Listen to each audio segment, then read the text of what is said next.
Well, hello and welcome to our fifth and final Health on the Plains coffee hour for this year. Today is our last one. We've had this number five, and we're going to spend an hour with my cup of coffee and a great leader in the world of rural communities and rural health.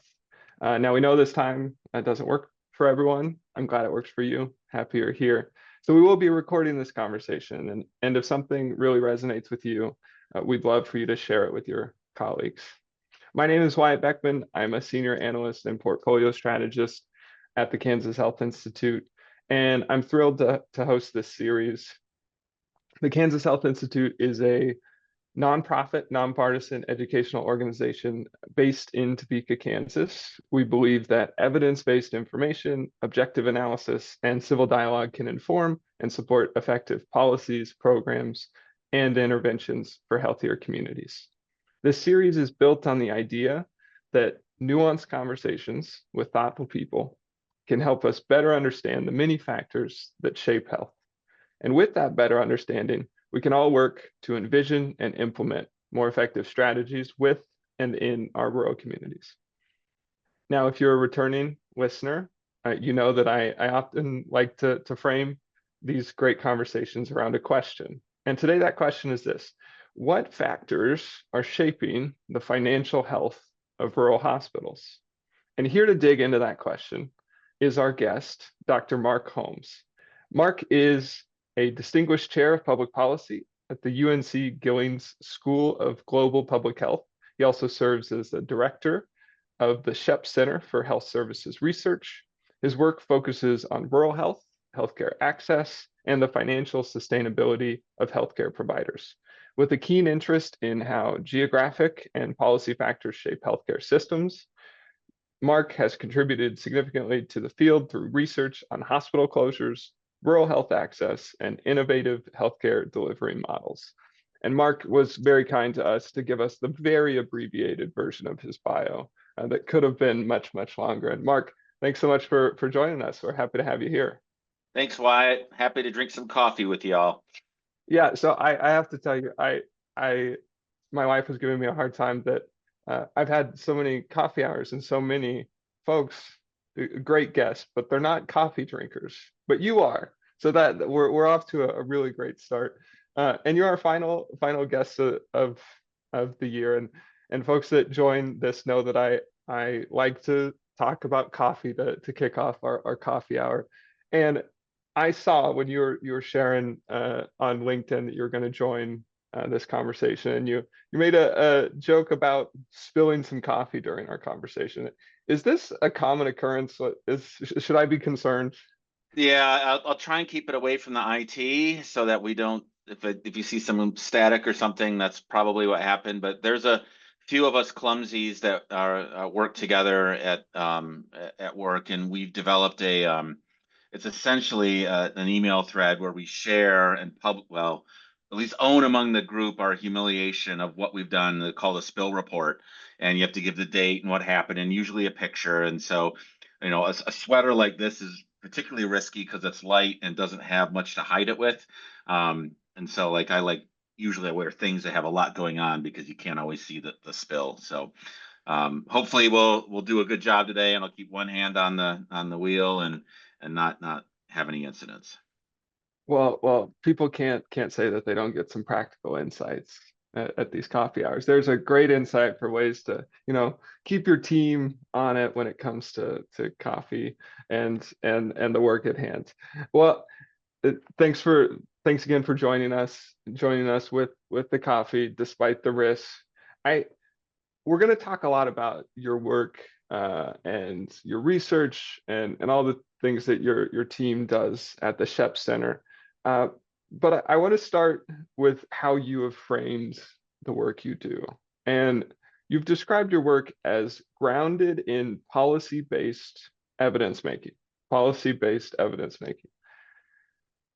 So when I think about the work you do, the questions you ask, and the Sheps Center, I can see how that shows up. But tell me a little bit more. What do you mean by policy-based evidence making? Yeah, I think the way to think about it, normally the phrase that we use is evidence-based policy making, and it's policy that's using the best available evidence. Academics don't all, and researchers in general, don't always design their research or their studies to be, I'll say, based in reality might be a little harsh, but it does, thinking about what works in the current environment and what is possible. And I was on a panel yesterday at the UNC Gillings School of Public Health where we talked about this in particular, and that's, some people like to think about this is the ideal, this is the absolute, this is what we should be going for.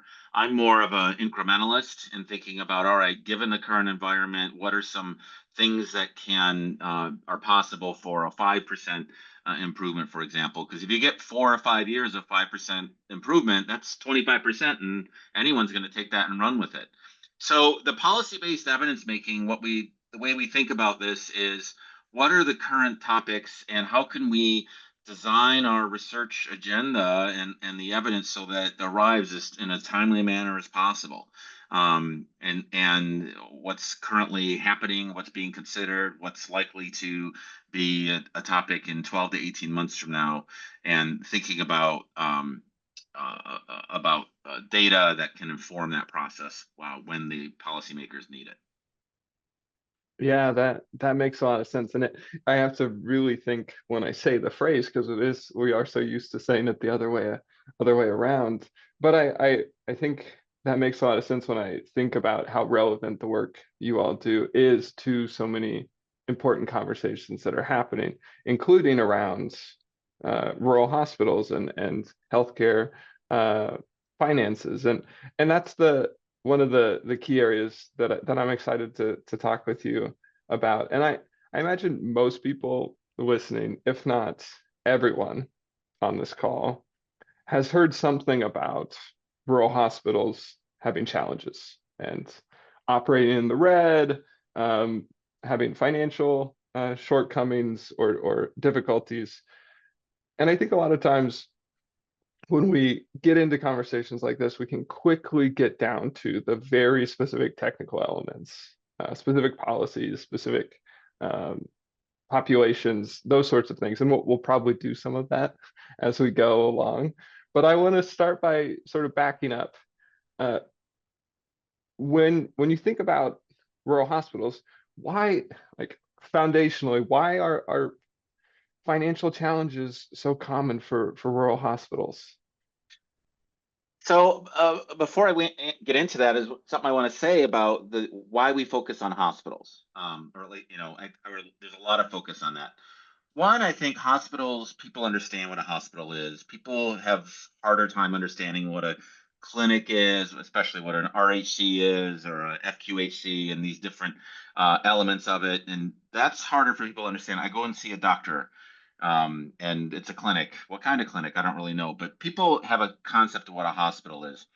It's often a linchpin of rural communities, and certainly the analogy I like to use is large metropolitan areas. They look at their professional sports team, and that gives them an identity. And for rural communities, it's often the hospital or the high school, maybe even high school football team, depending on that. So a hospital being central, but not the only critical part of the rural health system. Now, there's I guess it's a joke. It's not a very funny one, but you've probably heard the metaphor of someone who loses a $20 bill on 15th Street, but they're looking on 16th in order to find it. And they say, well, why are you looking here? Well, the light's better here. We have really good data on hospitals and are able to really get a strong sense of how they're doing, what's going on, how they're positioned. We can count them reasonably well. It's much harder for other parts of the rural health system. So even though I and others my coworkers spend a lot of time thinking about hospitals, hospitals are just one part of a critical rural health system that rural communities need. So I want to start with that.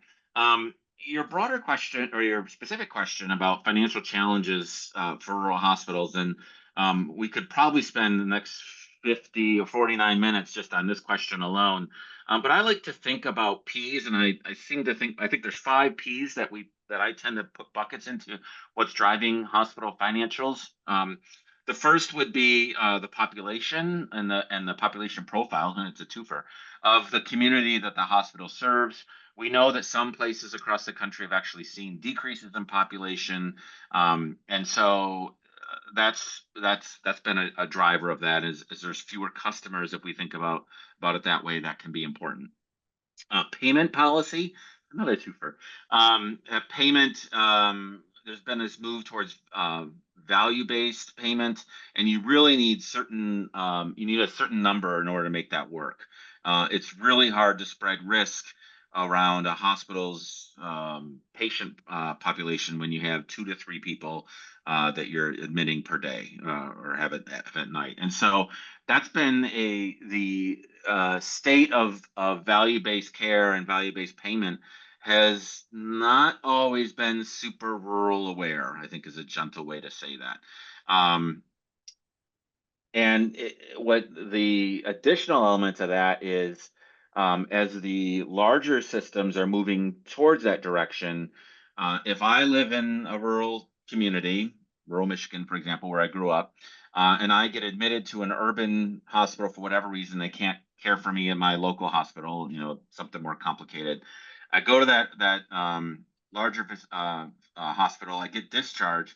Well, the hospital is looking at it and saying, well, if we keep you here, we have a strong sense of sort of how we can ensure that you're getting high value care, which in this context means high quality and low cost.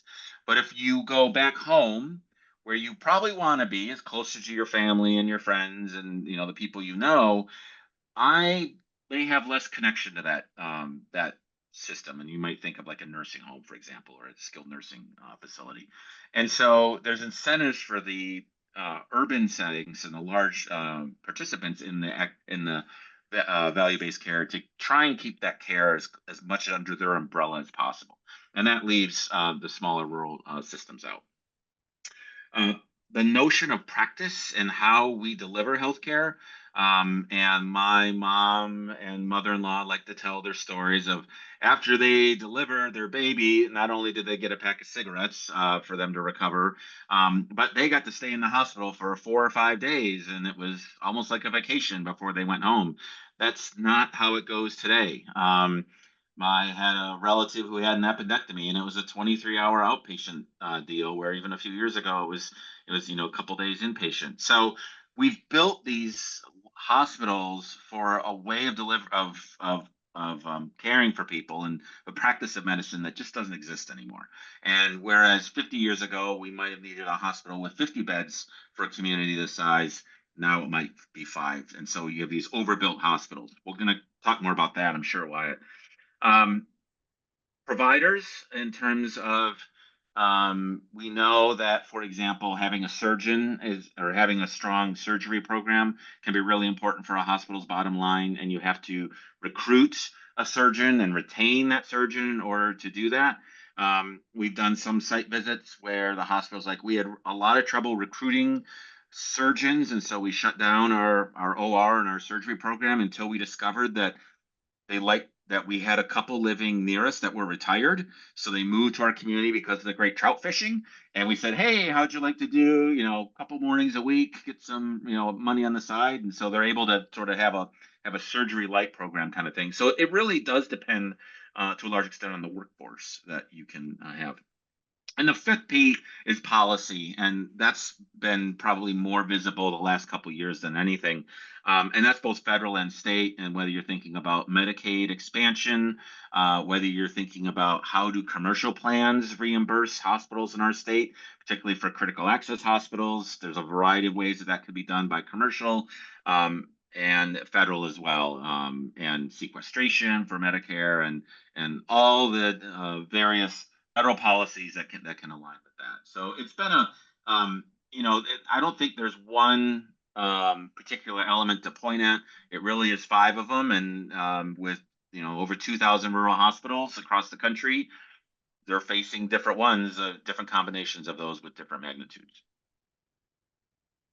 For those that are keeping track, taking notes. 5 Ps, and you even got a couple 2-for-1s. So we've got population, payment, practice, providers, and policy. There's your five.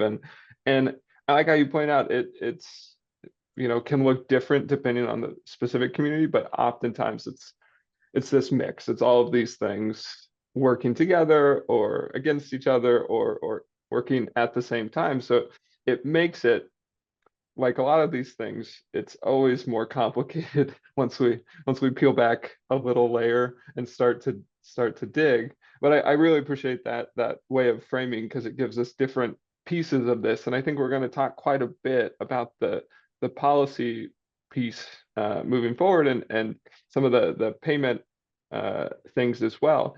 But I want to ask, you've shared, I've heard you share before, a good analogy about some elements of rural hospital finances and made a comparison to something that's familiar to a lot of us, which is our home HVAC system.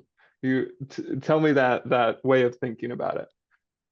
So a great example of how to think about this, well, more broadly, sometimes the operational cost can be reduced by making a big capital purchase.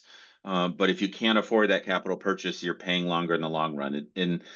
Sometimes when we're thinking about people, this is often expressing the idea of it's really expensive to be poor, kind of idea. And so you can think of examples like one hospital that was built years ago that I'm thinking of had 50 beds because that's what was needed at the time for its community, especially when people stayed more local to get their care. Over time, that 50 beds is way too many than what they need. But the way that this particular hospital is configured is it's on the side of a slope, and you have the ED on the first floor, the inpatient wing was in the middle of the second floor and the imaging was on the far end of the second. So they had all these inpatient rooms that were vacant. They weren't occupied and they had retooled them for offices and other things over the years. But if you're in the emergency room and you need to get an x-ray, you have to wheel you into the elevator, bring you up, walk you probably 300-400 yards to the other end of the hospital, get your x-ray and wing you and bring you back. That's it's a minute or two of transport time, but when you add that up over all the time and all the coordination, and what that means is that person is being transported, that's staff that can't be used elsewhere. So that's expensive to do that. But what should this hospital have done would be to say, all right, we need to build a new one or renovate substantially, but they couldn't afford to because they were barely making payroll as it was. So this is a great example of that. When one of our houses that we bought, the HVAC was super inefficient, and we were paying hundreds of dollars a month for air conditioning and heating, depending on the season. And you get a quote, and it's, oh, we need $8,000 to do a new one. Well, we can't afford that, so we kept paying the higher utility bills until we could save up enough to go ahead and make that conversion and cut our operationals in half. Yeah, it's a great analogy, and I'm I'm holding out hope it does not apply to me anytime soon that our HVAC system stays working properly. But it's this idea of when a hospital, a rural hospital, ends up in a position where they're they're behind or they're caught struggling or they have this financial distress, it makes it hard to make some of the changes that would put them in a better position, and it can end up in a spot that's really hard to claw out of. And so one of the things that areas that you all have done some research in that sort of points to highlights maybe where there are hospitals that are in that spot where they're at higher risk or have that financial distress.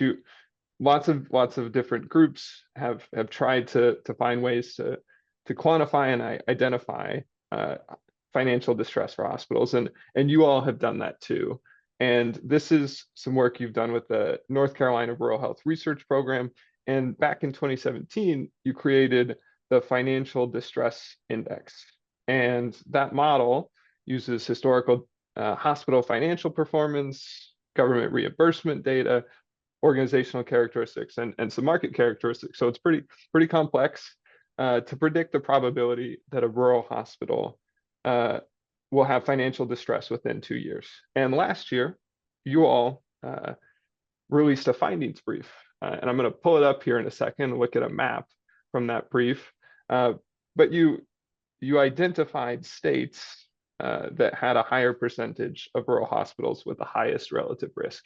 And unfortunately, Kansas was in the leader on the leaderboard, and on a leaderboard that you don't want to lead on, along with several other southern plains states and southeast states. So I want to pull this up, but tell me more about this study. Tell me more about the financial distress index and what this tells us about some of the landscape of our rural hospitals and where we have uh, rural hospitals that are particularly at risk. So, hey, happy to do that. Thank you. So let's start a little bit about distress indexes in general. And we have one, and there are a couple other groups that produce other ones, and they all generally work the same. It's trying to um, find factors that we think or that evidence proves, policy-based evidence making, that are more likely to face financial challenges in the near future. And the idea for this, there's a couple ways to think about this. One is that for direct support and technical assistance, the federal government over the last few years has invested a couple and built a couple technical assistance centers that are designed for hospitals that are struggling. Let's see what we can do. We have consultants we can bring in, and let's talk about your charge master or whatever else we think can work to help you sort of turn the ship around. Are there services you need to add, services you need to cut? What is it that can make you more, increase that revenue and cut those costs, kind of thing. And so you want to make sure that technical assistance like that is targeted towards the right kinds of hospitals. If you're have a profit margin of 18%, you probably don't need a consultant to come in and tell you what you could do better. We want to, the government, rightly so, is trying to target those that are facing more acute challenges. So the idea behind all of these indexes is to try and identify those. Now, what does this index capture? And I used to use a shark analogy, which is very coastal in the metaphor. And so I've been using the one that one of my colleagues likes to use, which is one of blood pressure or hypertension, or you use cholesterol or anything like that. If I take 100 people with high blood pressure and 100 people without high blood pressure, I have a pretty good sense that the group with high blood pressure is more likely to face certain events, heart attack, for example. Now, that doesn't mean everyone with high blood pressure is going to have a heart attack, and there are going to be people in the low risk category that have it as well. But I might expect 3 in this group and 1 in this group. And so that's kind of the idea of what these things are trying to do is create these buckets based on things that we've seen over the years are indicative of future challenges. That might mean a closure. That might mean a negative fund balance, or in other words, the hospital has owes more money than it's worth. Um, uh, Really liquidity challenges, and so you only have a couple days. The term days cash on hand. How many days can you run your business without getting any revenue? And we don't want that to be 3, for example. So looking at measures like that of signals of financial distress, and then on the screen, thanks for pulling it up, Wyatt. You could see a list of the things that we've been using to predict those elements. Now, and so we have the very complicated system of categorizing these as highest, mid-highest, mid-lowest, and lowest, and we spent a long time coming up with really technical terms for that. But I think one key point that I like to make here is that every hospital is facing some level of risk of financial distress. Just like I face a risk of a meteor crashing through the ceiling in the next 3 seconds, it's pretty small, but it's not zero. And the question becomes of what should it mean to be in the highest? And we've defined ours based on the risk of closure, and I should have written it down. I think the hospitals in the highest risk of closure have about a 2%, in the highest distress risk have about a 2% risk of closure over the next few years, and those in lowest are like less than 0.1%. Others have bigger categories in that high risk. They may say 600 are in distress, and we say it's 200. That's not really the point of where we draw the lines. The point is, like, how are these can we identify those at risk, and what can we think about things like that? You've shown the map that shows, those southern plains, and in particular that southeast crescent being where some of those darker colors are. These are where states where hospitals tend to be more likely to face distress. I, I can't remember your original question, Wyatt. No, that was I think great. I don't know if I was I aligned with it. it's good to I appreciate describing sort of some of what goes into identifying um, high risk or highest relative risk, and uh, it helps us give us information to say where could we target support, technical assistance, and I think, like you said, no matter how the specific index is created, it still points us in the direction of understanding who's at highest risk and who could use some additional support. I imagine folks could look at this map, and this is a reminder for everyone. If you have questions for Mark, you can drop them in the chat or in the Q&A. But one question I imagine folks could think looking at this is say, well, what's going on in the southern plains and the southeast that makes there be such a higher relative percentage? I know that's a very loaded question. There's a lot to unpack there, but any broad strokes things where someone on the call that's from Oklahoma might go, well, what's going on in Oklahoma that makes this so different from South Dakota? Um, I think the shortest answer is, if you were to do a map like this back in 2000, it'd look basically the same. The South has always had hospitals more likely to be at risk and face, lower profitability, for example. And this predates me, but some who I trust and whose opinion I listen to uh, argue that this is based on the usual and customary rates from decades ago, in that the South has been paying hospitals and providers less for 60 years. And so once that got institutionalized in Medicare payment policy, it just continued that. We do know, for example, that poverty rates tend to be higher in the South. We do know that Medicaid programs tend to have lower reimbursement rates in the South. So there are those structural factors, which some of that fits into the population, some of that would fit into the policy, some of that would fit into payment. But Yeah, I think that's the short answer. The other thing I forgot to mention in my first diatribe is that the distress index is a signal, just like, your blood pressure is one vital sign, but hopefully your provider's looking at multiple things. We know that in many cases, some of these hospitals that we say this hospital is in highest level of distress. There are plenty of hospitals that have been in the highest level of distress for 15 years and are still around and probably will never close because they're part of a system, and the system thinks, it considers it vital to have that there. Maybe there's a substantial community support. There could be a variety of drivers of that. So it is not the end all be all. And just because a hospital um, is on, we deem it as the highest, doesn't mean that that one in particular is destined to close. It's just that it has factors associated with that. For those who understand body mass index, that's another one, right? People with a body mass index tend to have health challenges. On the other hand, most NFL players have a high BMI, and they have, because of a huge muscle mass. And again, it's a measure that's predictive, but certainly not um, definitive.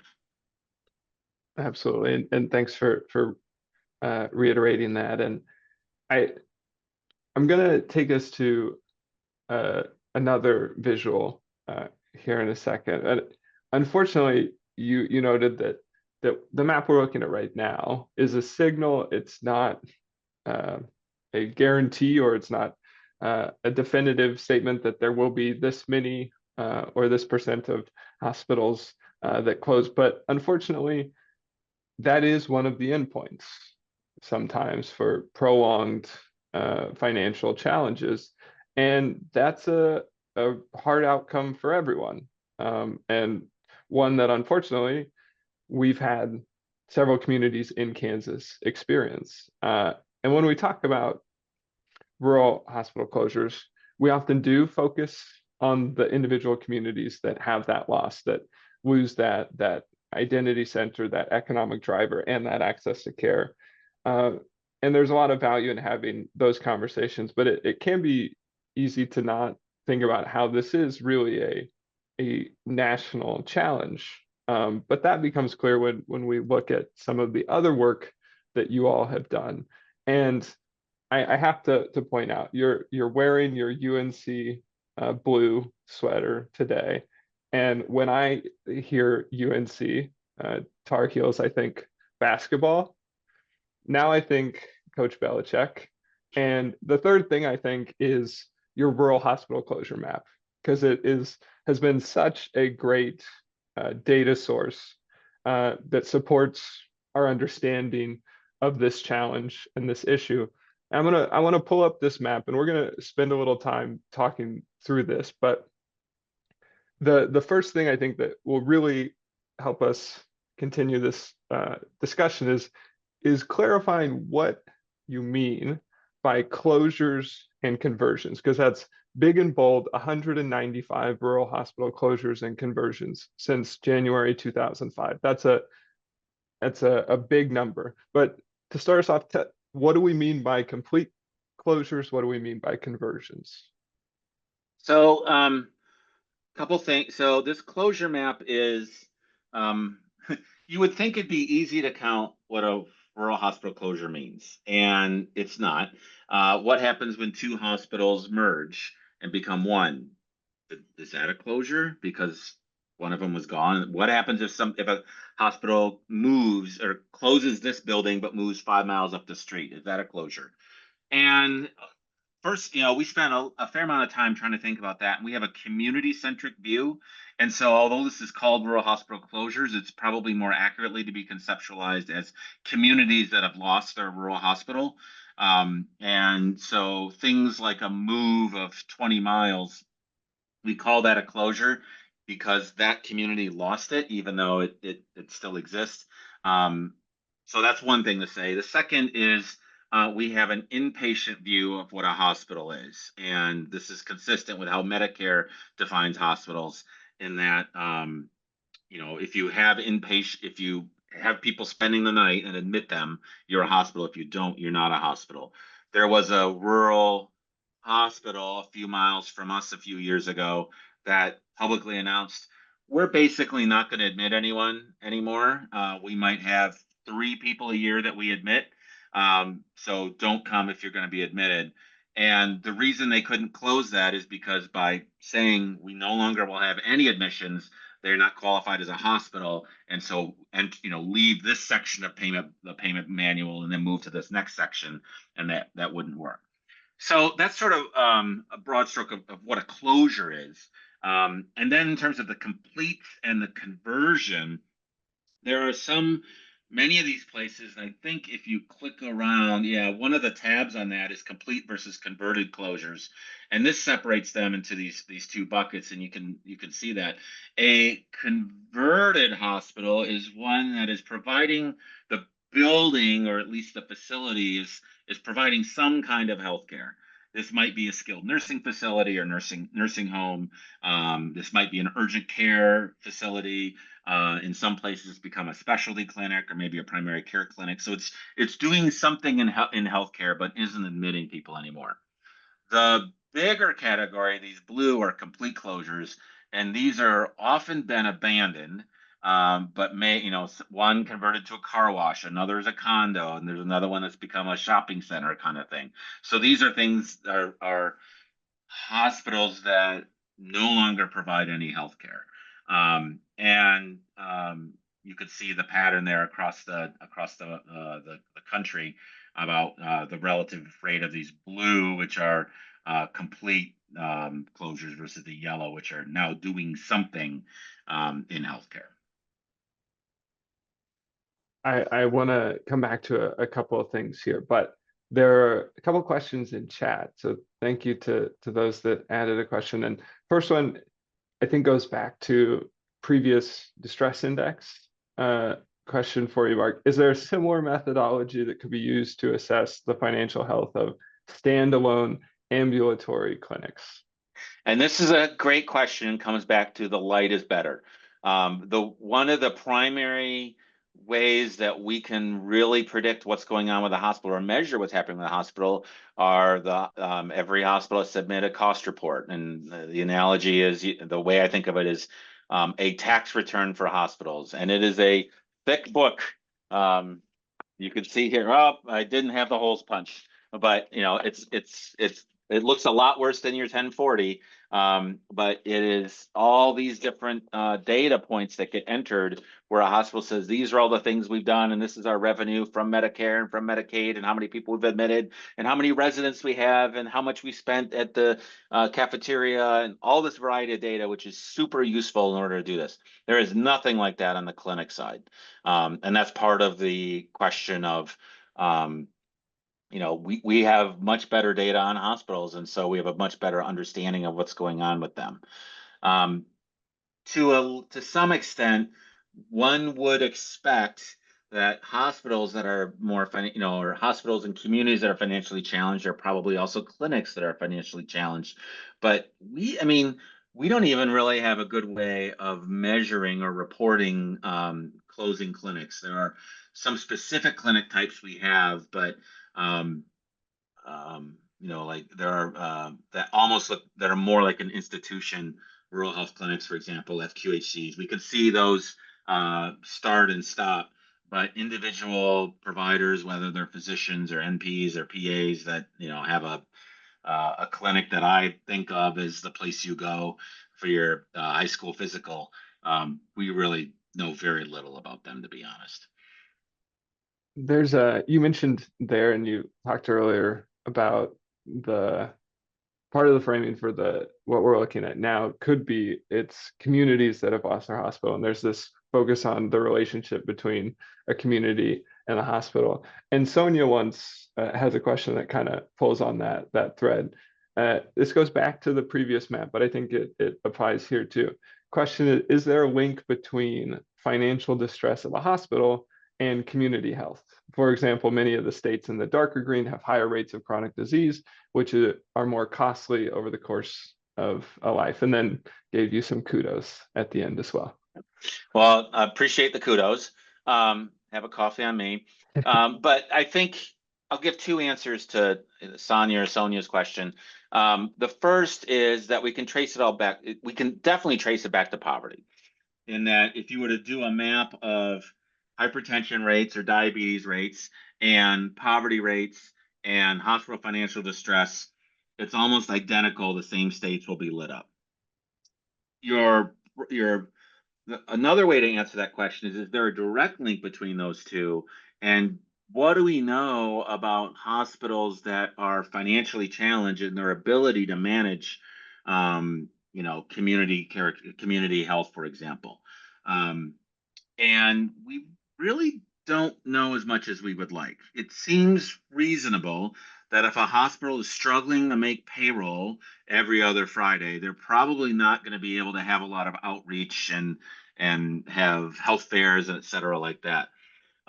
There is a little bit, I'm an economist by training, and I'm going to put an economist hat on, and there's a little bit to be thought of as places that have high chronic disease are more customers. We don't like thinking that way, but if we're talking about finances, there should be more customers coming through the hospital. But that ends up being less of a driver than one would think. And it probably goes the other way in that um, if I am going to get my hip done and get a hip replacement, for example, and Wyatt looks to be in good shape and have no comorbidities, and I'm walking in and I'm a mess of a bunch of co-occurring conditions, it's going to be more expensive to get me through that process, and yet hospitals are probably paid about the same for that.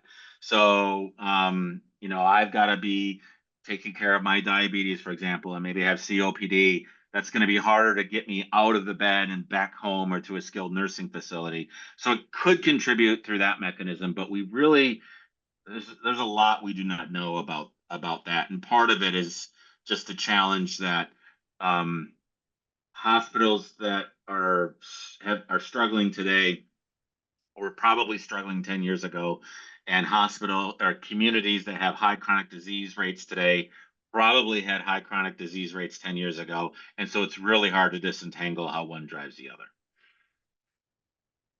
I know there's another question in chat. I'll come to that in a second. I want to take us over because uh, Michael asked about Medicaid and expansion and impacts, and you also have here a view where it's Medicare payment classifications, and this is where we're taking another step into some technical areas. And I think about times I go to a hospital, I don't know that when I walk into a rural hospital, I haven't seen a billboard yet that says this is our payment classification.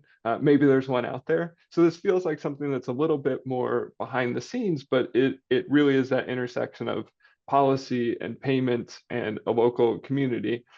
But when we look at this map, the orange and the yellow stand out. And that's those two hospital types, payment classification types, PPS and CAH or CA. Those are the two that are most prominent. There's also several others, but prospective payment system, that's PPS, critical access hospital, that's CA. Why are those two so prominent? Tell us a little bit more about those two payment classifications and maybe why you think those are standing out so much. I'll just give a high level of what these different classifications are, and they're the tweaks on how Medicare pays the hospital. Every hospital is basically born as a PPS, that yellow group, and then depending on your size and your community, and yeah, I guess those would be the two main ones. Your isolation, maybe you might qualify as one of these other ones, and the non-yellow colors are generally better for hospitals in terms of a little bit of a plus up in terms of payment, recognizing often the unique cost structure that are faced by hospitals with those characteristics. So I'll start with COG. Those are the orange, the 72. Critical access hospitals started in 1997, 98. And they tend to be the smallest rural hospitals. They have to have 25 beds or fewer, and they're paid completely different on what's called cost-based reimbursement. And then the other ones are basically some sort of tweak of the prospective payment system, which is how most hospitals across the country and nearly all urban hospitals are paid. Back to your question, why are we seeing it? And there's two there's two very different answers for the orange and the yellow. The orange is, and if we think like an epidemiologist, I've never had one class in epidemiology, but during COVID, epidemiologists always said, remember the denominator. And for cause, there are about 1,300 of those across the country. And so they are half, if I think more than half at this point, of all rural hospitals are cause. And so the reason that there are so many orange dots is that there are so many cause. It turns out that if you look at the biggest categories of hospitals, COS are the least likely to close, which says a lot that these are the smallest. They face some of the most acute financial challenges, and yet the most protected, which really speaks to the design and the success of the critical access hospital policy in protecting those small rural hospitals. On the other end of the scale are the yellow, the PPS, and there are about a third as many PPS as there are COS, which again underscores the high number of that.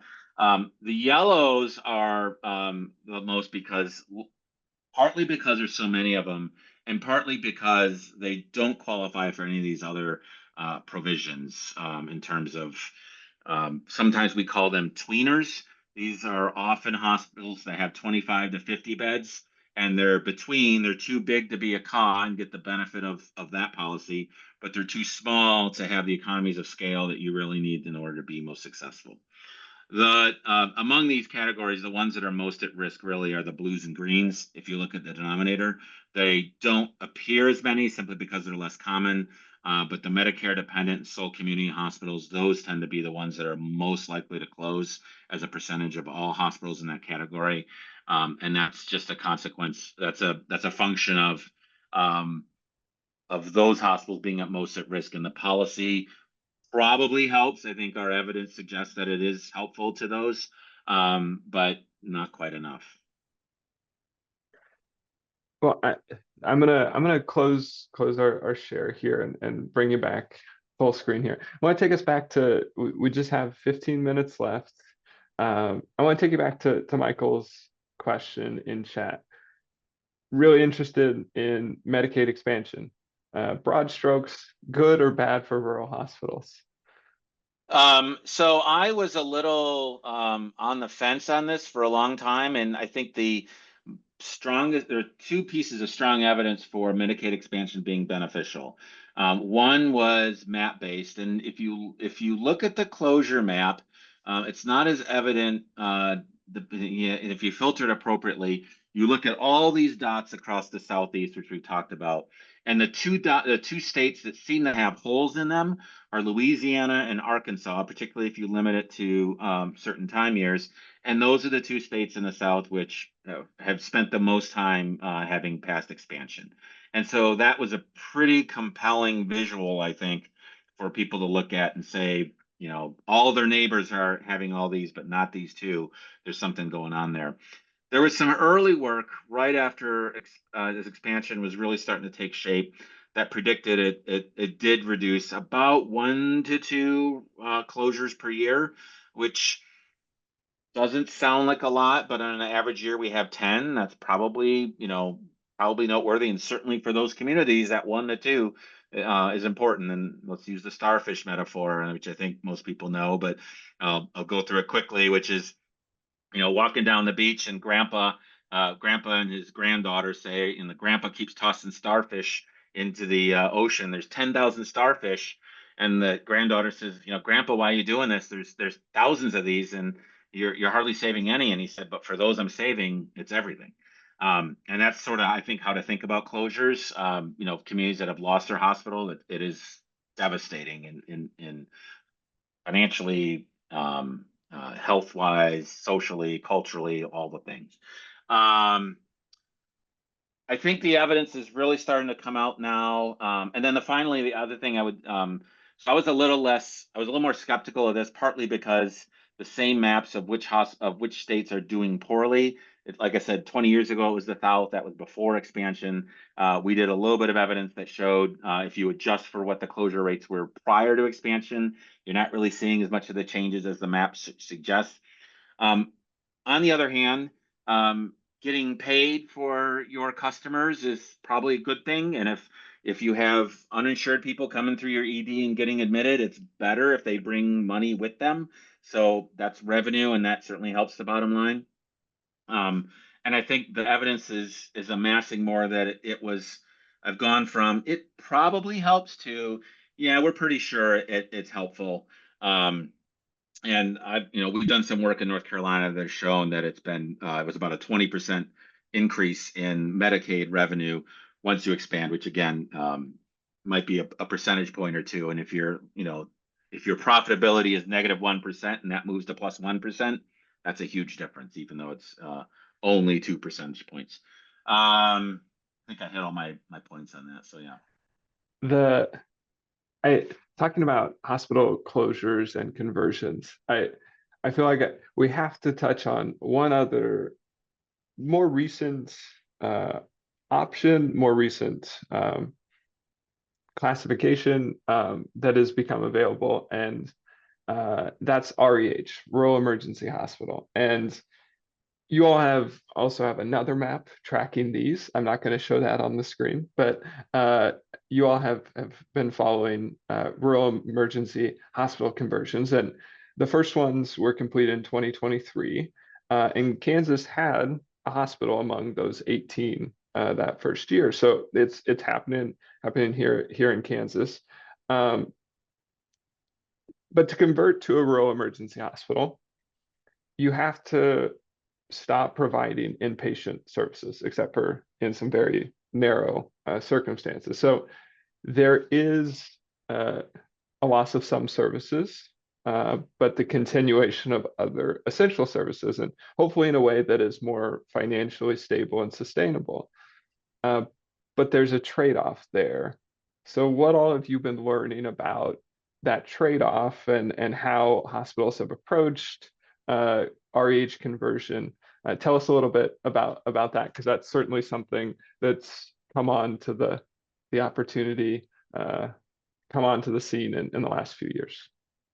Yeah, no, I think this is a really exciting development. And Kansas was a leader on this. They were one of the first states out of the gate to really so when this provider was passed by Congress, a key element was the states had to recognize in their licensure process what this new thing is. And Kansas was a leader in doing that and was really, I'll use aggressive in a good way about getting up front, whereas I think other states were like, well, we don't think we need it. Let's wait and see.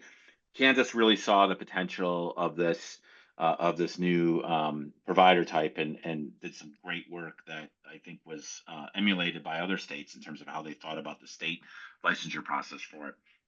You hit the nail on the head, Wyatt. It's closing the inpatient side, and then also a couple other things that many of the hospitals that are considering or converting to REH, have been providing or would like to provide may or may not be allowed under the REH model. So that's been a challenge for some hospitals to convert. There's one, for example, that says we would love to, but we have essentially a nursing unit that's attached to our hospital that, because of who we are, it's been grandfathered in and has, even though it doesn't have the 36-inch doors or whatever you need. But if we were to convert to REH, we'd lose the grandfather status, and so we'd have to demo the wing, and we just can't do that. So there are some, as with many policies, some details that probably could be tweaked and be more beneficial. From my mind, the real question is, what would have happened to these 42 hospitals that have converted to REH currently? What would have happened to them if it wasn't the REH? Would they have managed to survive, or would they have closed? And it's a human nature to say, I liked what I used to have. I don't like this new thing. But sometimes that's not really the question. And so what we've been doing is looking at these 42 and figuring out, were based on what we see about them, were they more likely, are they closer to like the hospitals that closed, or are they closer to hospitals that persisted? And I'm and maybe build the drama, but we hope to be releasing that study very shortly. And partly probably because after that, I think the government shutdown has been preventing us from releasing that. So stay tuned for the answer on that. But I think some people were really embracing the REH model for that idea. This is a thing that we can continue to offer and have some healthcare in our community. Others thought that it would be there'd be a bunch of hospitals that move to this in order to and reduce their service footprint. Well, I'm excited for that study to come out, and it's a good reminder for folks to, if you haven't already pulled up the link, be familiar with the work that Mark and his team do at the Sheps Center and follow along. I'm seeing time, and I know there's lots more we could talk about, but I'm about out of coffee. I don't know where you're at, but we're about to the ends, and I want to make sure folks get out of here on time. And so we've talked. My last question for you, Mark. We've talked a lot about challenges rural hospitals are facing, and I love the 5 Ps way of thinking about all that goes into that. And you've been studying and thinking about these questions for a long time. You mentioned growing up in rural Michigan, but you've been at UNC for many years now, doing this work, asking these questions, studying this data. So you've seen a lot of these changes happen and how hospitals have responded. But you also have a really big role at your university in helping educate and train the next cohort of researchers and professionals that will continue to do that policy-based evidence making that's important to inform those future decisions. So from where I see it, you have this knowledge of where we've been, and you're also having to constantly think about where we're going so you can help prepare those students for the questions that need to be asked. So when you think about the future of rural healthcare, rural hospitals, and the work that the students you're training are going to help answer, what gives you hope? What are you looking forward to? Well, I know we only have a few minutes, but I could really talk about this for a while. I think the common rural narrative is sicker, poorer, older, and we talk a lot about the deficit based. And we've really seen a recognition that yes, that's true. And rural communities have a lot of assets that can be built on. And for example, we know that they're better socially connected in the sense of community and all the things that we know can be really important. Rural tends, I can't empirically demonstrate this, so I'm just going to claim it. And if I say it enough times, people will believe it. But rural is the source of some of our most critical innovations. And maybe that's by necessity, but there are ideas. It is a lot easier to test something new in a rural community by saying, "Hey, let's just do it." Where in larger systems, you need committees and approvals and all the other things that sort of slow down great ideas. I say that we're in a golden area of rural health policy. I think, for years we've been really looking at all the challenges that rural communities face. I think starting during the pandemic, when the CARES Act and the Provider Relief Fund recognized the special circumstances that rural hospitals faced and provided additional supports during the early part of the pandemic. That's persisted to the creation of the rural emergency hospitals by Senator Grassley and others that really led that an investment in rural residency training programs and saying that, well, if we don't have enough doctors, maybe we should train more in rural areas. And then the Rural Health Transformation Program, which we didn't get time to talk about, and probably many people on this call are tired of dealing with, but you're almost there. Submission's coming soon. You can make it. It's a week away. But this has the potential to really be revolutionary in putting in the new HVACs to tie it all together that we've been putting off, and those a big bolus of funds to make that leap across the canyon to change the way that rural health is improved and managed and delivered, and all the things that we want in our rural communities to make them vibrant and healthy. Well, I think that's a great place to end. And I there's one final question. We only have 3 minutes. Tina's stayed all the way to the end. Okay, Mark, I'll give you got 60 seconds. Answer Tina's question. Do you know if the rural emergency hospitals status has the same seismic requirements as critical access hospitals in California? I was Maybe I other was states as well. I was struggling with seismic and thought, is it a metaphor? Is it an autocorrect? But I'm going to interpret this as literally seismic because of earthquakes. I do not know the answer to that.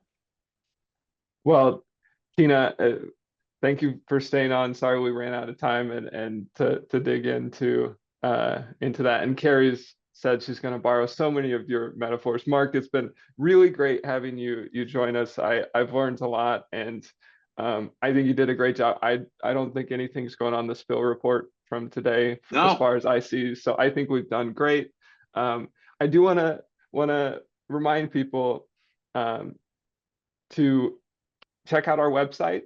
To please, if you have time, we love your feedback. This is our last coffee hour for the year, but we want to know what resonated with you. We want to think about how we can improve moving forward. And the other thing I'm really excited to tell you about is we have our second annual Health on the Plains Summit. It's a virtual summit coming up here pretty soon on December 11th.